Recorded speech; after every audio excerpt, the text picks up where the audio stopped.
Well, hello, I'm Alex Joyner. I'm the District Superintendent of the Eastern Shore District in the Virginia Conference, and I'm also the facilitator for the work group on Back to In-Person Worship appointed by Bishop Sharma Lewis.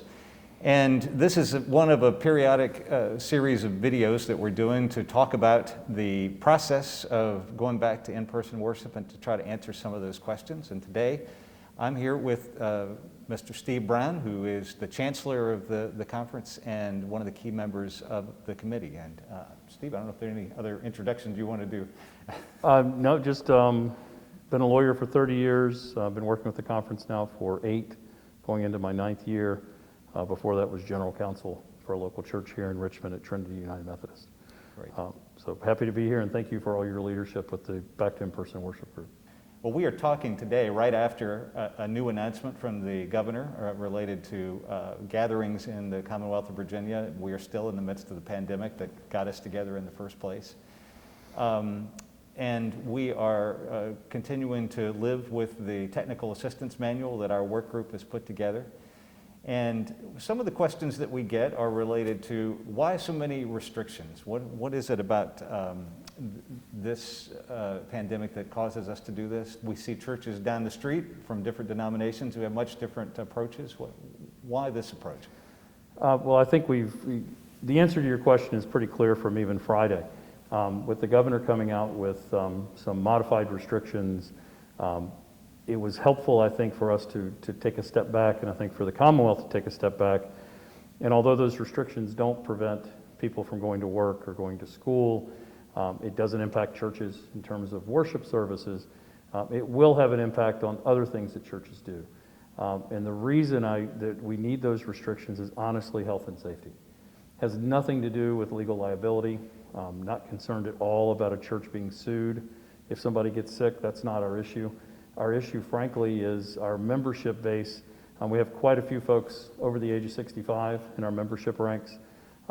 We would do it if we didn't have people over the age of 65, but we're really trying to keep people healthy and safe. And that's why we're requiring people to wear the face covering in the service. We're not allowing singing inside, and we're doing the social distancing. So the reason we're doing it is for our members. The reason other denominations may not, I don't know. There's a number of folks I hear that are very happy that we're doing what we're doing. A number of denominations are using our material.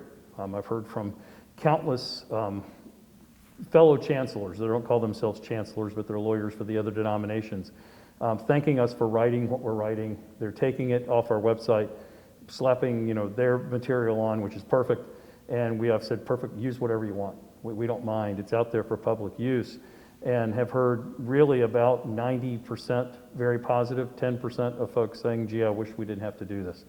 But most people are very appreciative that we're going through the safety and the health issues that we're going through. Right. Well, I know as legal counsel for the annual conference that we call on you for a number of things. One of the things that's in the Technical Assistance Manual, the TAM as we're used to calling it now, is the Healthy Church Team construction. And one of the things that's in there is the strong suggestion that a lawyer or attorney be a part of that team, at least on a consulting basis. Why is that in there?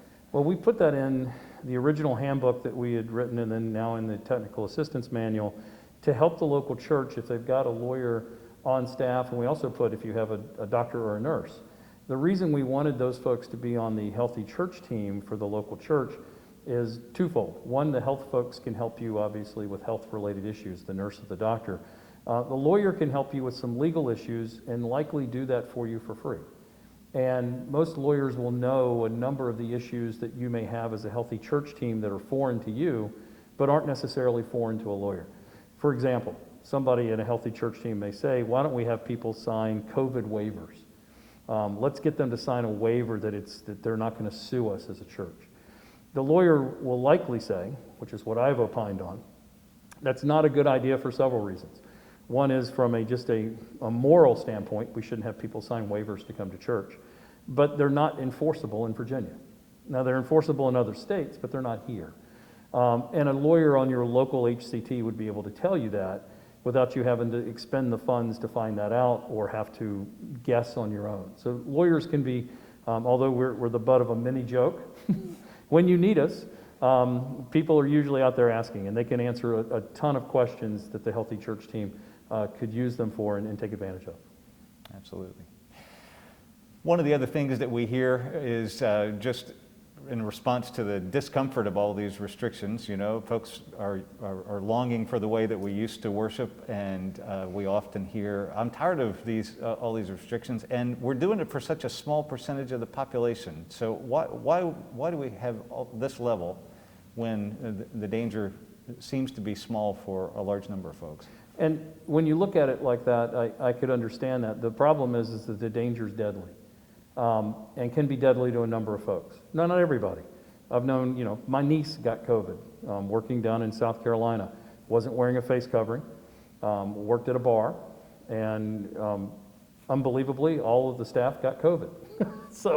And she was down for 2 weeks, not in the hospital, but, you know, but she's 29 years old. It's much easier when you're dealing with it in a younger basis and you don't have an underlying health condition. There's a number of folks in our denomination that can handle COVID with no problem. And it probably would be like the flu. But there are a number of folks in our denomination, both young and old, that if they contracted this virus, it could be deadly to them or at least have extreme damaging effects for them going forward. And so the reason we're doing it for our brothers and sisters that are the most vulnerable is because it's the right thing to do.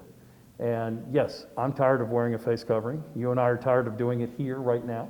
I would love to sing every Sunday inside, but it's not possible now. And if you told me in March we could save 235,000 people's lives by doing X, Y, and Z, and I'm not sure we could have saved that many, I think it's incumbent upon us to save one life if we can. And if that means having the discomfort of wearing a face covering, having to be socially distant from folks that I'm usually hugging or, you know, shaking hands with on a regular basis, I'm willing to do that to save that brother or sister. So that's honestly why we're doing it as a conference. Right, and again, we're talking at a period when the numbers are rising, case numbers are rising, and the seriousness is still there, still awaiting a vaccine. And even though we didn't expect to be still working together in this work group this long, or hope that we wouldn't, we still are. And so I appreciate all of your what you bring to the team, the gifts and the insights. And we are a learning community still, and we have learned a lot over these last 6 months. And we've seen churches be very creative as they go back to in-person worship, and we've been able to make some changes that hopefully have been well received in a lot of churches, and we'll continue to do that. And we look forward to being able to share that learning with the annual conference as we go ahead. Thank you, Steve, for this time, and thank you for all the work that you do. Thank you, Alex, and thanks for all the work you're doing as well, and thank you to the bishop and to the other DSs for all the hard work, and the local clergy, the laity. Everybody is pulling an extra oar that everybody's tired of doing. We're in month 7 of this, and I'm sure everybody wishes it could go back to normal. Let's hope after next year when we're all vaccinated, that everything will be back close to where it will be normal. And so I really appreciate all the work that you all are doing. You guys are in the trenches. You know, I'm not in the trenches as much as you all are because you deal with it on a regular basis, 24 hours a day, 7 days a week. So I really appreciate it. And all God's people said, amen. Amen.